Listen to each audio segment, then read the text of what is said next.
Well, folks, America is witnessing something we've never seen before. On the one side, you've got the streets of Washington, D.C. erupting in chaos as President Trump's cleanup battalions sweep through 72 illegal squatter encampments in just 24 hours. Bulldozers are ripping through tents. Furious protesters are screaming about human rights, and Trump is giving every single one of them a choice. Shelter or jail, you choose. And on the other side, at the exact same moment, the FBI raiding the home and office of none other than John Bolton. This is the same man who once called Trump a national security risk. Agents are storming in at 7 a.m., seizing computers, boxes of documents, and files that could expose the deepest secrets of the swamp. Ladies and gentlemen, this is not just a crackdown. This is a two-front war. President Trump, he's cleaning up the streets and the swamp in the same week. The squatters are rioting, the elites are panicking, and the question you really got to ask yourself is this: is Trump saving America from collapse or punishing the poor while pulling the mask off the powerful? Well, stick around, guys, because we need to break down exactly why President Trump's law and order offensive has the DC elites trembling, how John Bolton's raid could blow years off the DOJ corruption. And trust me, guys, you're not going to want to miss what's coming, because wait till you hear what these agents found in John Bolton's files. Once you see who's been profiting off of America's homeless crisis, you're never going to look at this country the same way again. So appreciate the you guys hitting the like button and subscribing to the channel. You guys' support is absolutely amazing, and I really appreciate you. All right, President Trump, he promised action, and he delivered the action. In fact, only 24 hours, he pulled off more than 72 homeless encampments being erased off the streets of Washington, D.C. Guys, we're talking about major hotspots right around the outside of the Kennedy Center, the Martin Luther King Library, even Washington Circle, all cleared out. Cleanup battalions rolled in with bulldozers. They're hauling away tents, broken appliances, makeshift furniture, and piles of trash that had consumed America's capital. President Trump's message was very clear. He said, no more lawlessness, no more tent cities in the heart of our nation. But here's where the situation kind of explodes. Every single squatter was given a choice: either accept shelter and services or face fines and jail time. Now, supporters are saying this is compassion with accountability. Opponents, they're calling it cruel. They're accusing Trump of criminalizing poverty. How is he criminalizing poverty when he's giving them an offer for shelter? I don't even understand where they're coming from, but it is what it is. So I want to ask you guys, is this mercy with boundaries, or is it punishment disguised as policy? Is Trump really saving the city, or is he crushing the poor? I'm gonna let y'all decide on that. So here's the other side, because as Trump's bulldozers rolled in, the voices of the homeless, they cut through the noise. The one woman stood outside. She stood outside of her tent and she said, "We're not criminals. We just can't afford $2,000 for a studio apartment. Shelters feel like prison. They put you in with the craziest people and expect you to be grateful." What do you guys think about $2,000 a month for a studio apartment? That seems a little steep, doesn't it? But at the same time, are you better off being in a shelter with the crazies or out in the open dealing with the elements and whatever goes on out there? Y'all let me know. But think about this for a second. Like on the one hand, you got squatters saying that they're trying to survive and they're not trying to break the law. But on the other side, you got residents and business owners that are saying, do we really want the capital of the United States to look like a slum? So this is really where America split down the middle, because I mean, do you side with the people who are trapped in poverty, who reject the shelter program, or with the citizens who say enough is enough and we want order restored? So folks, it doesn't even stop there, because what if I told you that there's an entire industry that is making billions of dollars off of this exact crisis, and that they have every incentive to keep those people on the street? Well, stick with me, guys, because I want to dive into exactly what this homeless industrial complex is, the DC political hypocrisy. And let me warn you guys, once you see who's actually getting rich off this tragedy, you're never going to look at the word compassion the same way again. Now, nothing's more jarring than sitting in a doctor's office and hearing, "Sorry, your plan isn't accepted anymore." Has anyone ever been told that? Yeah, I'm sure many of us have. Well, it happens more than you think, and usually at the worst possible moment. This is exactly why I decided to partner with Chapter. Their advisors double check your providers and your networks before you end up in that situation. And that can be financially painful. I'll tell you that now. Sharon Bertusik, she knows exactly what that pain feels like because she got dropped from coverage and she was left scrambling. But after calling Chapter, she secured a new plan that restored her peace of mind. So ask yourself this: would you rather find out now, or would you rather get blindsided later? Now, most people are not waiting for that shock. This is why most people are already calling the number at the bottom of your screen right now. Phone number is 909-563-8279, or they're visiting askchapter.org/Ron on the web. So, all right, guys, let's dig a little bit deeper, because what's happening in Washington, it's not just about tents and trash and bulldozers. It's about the money machine that's behind this crisis that 99% of Americans have no clue even exists. Oh, and the hypocrisy of the very people that are screaming the loudest, it's insane. So for decades, guys, we've been told homelessness is a problem that we just can't seem to fix. But here's the truth. Billions, and I'm talking billions of dollars of taxpayer dollars, have already been poured into the system. Nonprofits, NGOs, city programs, caseworkers, lawyers, consultants, housing coordinators, all have been paid handsomely to quote unquote fight homelessness. So why are the streets only getting worse? Anybody have any ideas why the streets are getting worse? Because for way too long, many of these players, the homeless crisis, it's not a problem. It's actually a business model. I mean, think about what happened the moment Trump's cleanup battalions rolled into DC. For years, activists shoveled paperwork, they collected checks, and they gave speeches about compassion. After that, they suddenly, within like 24 hours of President Trump's action, they were scrambling around the clock, trying to find housing for 800 to 1,000 people. Scrambling now, but where was that urgency before? Where was that intensity when DC parks turned into shanty towns, right? Where was that all hands on deck mentality when taxpayers were writing these blank checks? It didn't exist, because as long as the tents stayed up, the funding stayed up too. See, guys, this is the brutal truth.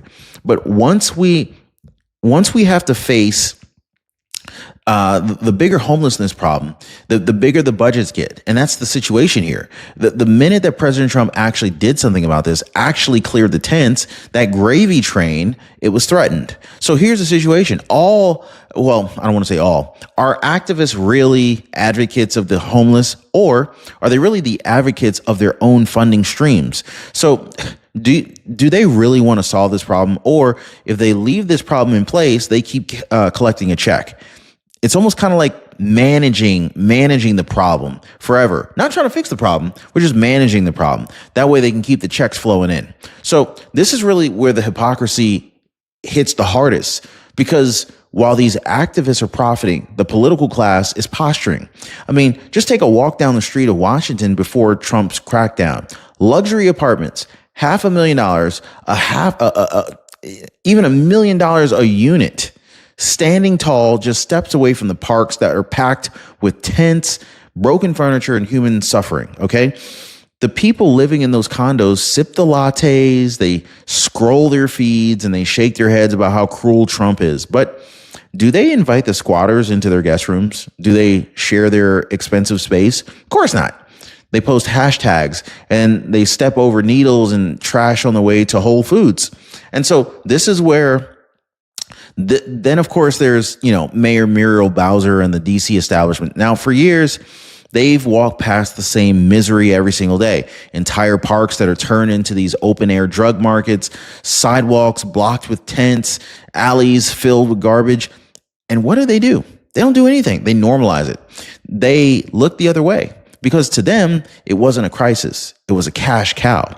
Now, Trump, he didn't invent new laws. He didn't create new powers. He simply enforced what was already there. Laws that made street encampments illegal for decades. Laws that the DC political class refused to essentially, they refused to enforce it because it was just easier to keep the money flowing than to actually fix the problem. And it's because they're so greedy. And the irony here, guys, the very people that are screaming about Trump's cruelty, they're the same ones who tolerated human beings living in filth for years. They were fine letting people rot on the sidewalks just as long as they could keep pointing fingers at somebody else and collect those federal dollars. So the real question becomes this: is Trump the only one with the courage to say enough is enough and bring law back to the Capitol? Or is he, as the critics scream, going too far, pushing the vulnerable while elites are looking down from their high-rise apartments? Well, which is it? Well, folks, if you think that hypocrisy is bad, wait until you see what happened at 7 a.m. on August 22nd, because while the streets were being cleared, the swamp was being shaken to its core. The FBI raided John Bolton's home and his office, seizing computers, files, and classified documents that could very well unravel years and years of cover-ups. So we already covered the streets. I want to turn to the swamp here, because what just happened to John Bolton on August 22nd, it wasn't just another headline. It was a political earthquake. At exactly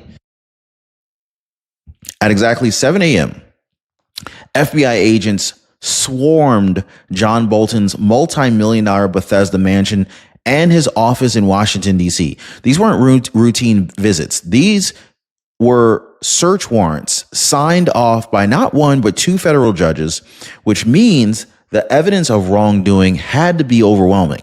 Now, agents spent nearly 8 hours going through Bolton's property. They hauled away computer towers, hard drives, boxes of classified documents, and stacks of files. Now, the contents, they have not been disclosed yet, but leaks are already pointing to what investigators were after. John Bolton allegedly included classified information in his 2020 tell-all book, the same book he published to sabotage President Trump's re-election. He is also being accused of sharing drafts with publishers and outside contacts before national security officials cleared the text.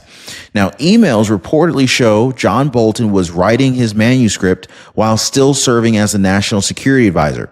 And most disturbingly out of all of these issues is sources are claiming that John Bolton may have used private email servers to funnel classified intel to family members while on the payroll, the taxpayer payroll, entrusted by America's most sensitive secrets. Now, let that sink in just for a second, okay?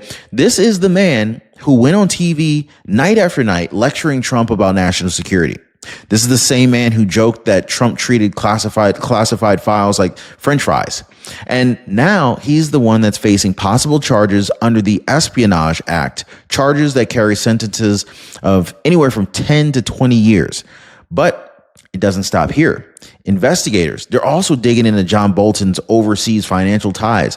Now, there were whispers of foreign payments, speaking fees, consulting deals that may have crossed into intelligence trafficking. Now, if this is true, that goes way beyond sloppy handling of documents. That moves into the territory of treason. Now, the raid didn't just seize boxes. It shattered John Bolton's image as the principled conservative.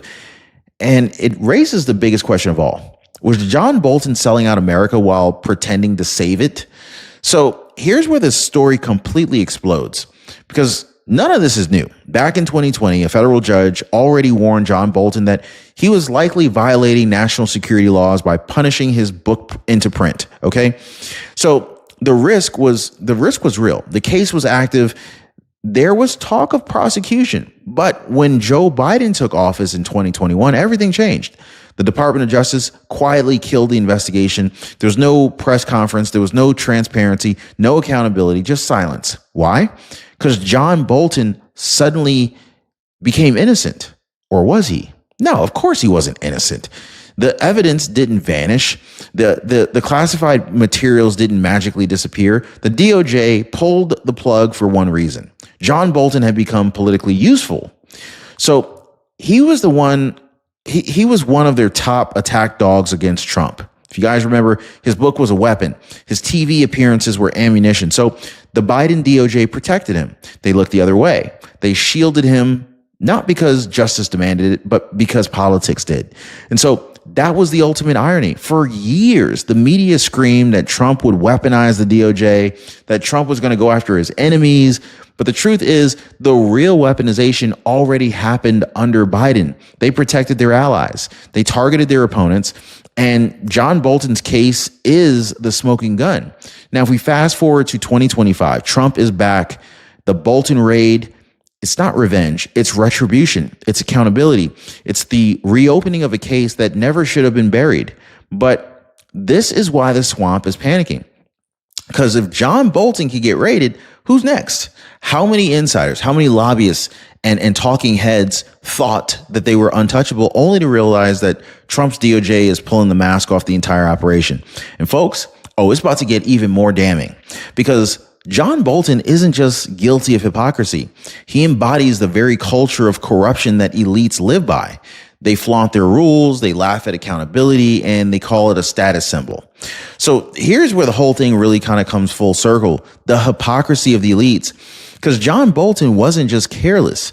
He wasn't just sloppy. He went on national TV mocking President Trump after the Mar-a-Lago raid, sneering that some days Trump grabbed French fries. Some days he grabbed classified documents. Okay, that was his punchline. That was his big shot at looking principled. But if we fast forward to today, all right, who's the one that's facing these accusations of mishandling classified documents? Who's the one whose house just got raided? John Bolton. This is essentially what the experts are calling elite defiance. When people at the top deliberately break the rules, flaunt it, and then treat their ability to get away with it as a status symbol. They think that they're untouchable because they know the judges, they know the lawyers, and they know the system is going to protect them, but not anymore. Bolton's raid, this is sending a clear message. Under President Trump, the era of consequence-free corruption is over. So whether you're a squatter pitching a tent on a sidewalk, or maybe you're a so-called principled conservative hoarding state secrets in your home, in your mansion, the law still applies to you. So this is what makes this moment historic. Two crises, one on the streets, one in the swamp, colliding at the same time. So in the span of just days, Trump obliterated tent cities in DC and exposed the swamp's own hypocrisy with a raid on one of its own prized insiders. So now the question isn't, it's not just about policy. It isn't even just about justice. It's really about America's future. Is this Trump saving a collapsing nation, enforcing law and order where everybody else looked the other way? Or is this a crisis, as critics claim, cruelty disguised as order? Well, y'all let me know what you think that is. So this is where I want to leave it to you. Because today, President Trump, he's showing the country that no one, whether you're rich or poor, powerful or powerless, is above the law. Not the squatters in the tents, not John Bolton in his big old mansion. But now America has to decide. Do you stand with Trump's crackdown as the only path back to order? Or do you see this as a step that's gone too far, punishing the vulnerable while exposing the powerful? Drop your thoughts down below. I read every single one of your comments. And if you've made it this far, YouTube believes that you're going to love the video that just popped up on your screen right there. Don't miss it, because it dives even deeper into what President Trump is dismantling the swamp piece by piece. Like, share, and subscribe. This story is so far from over.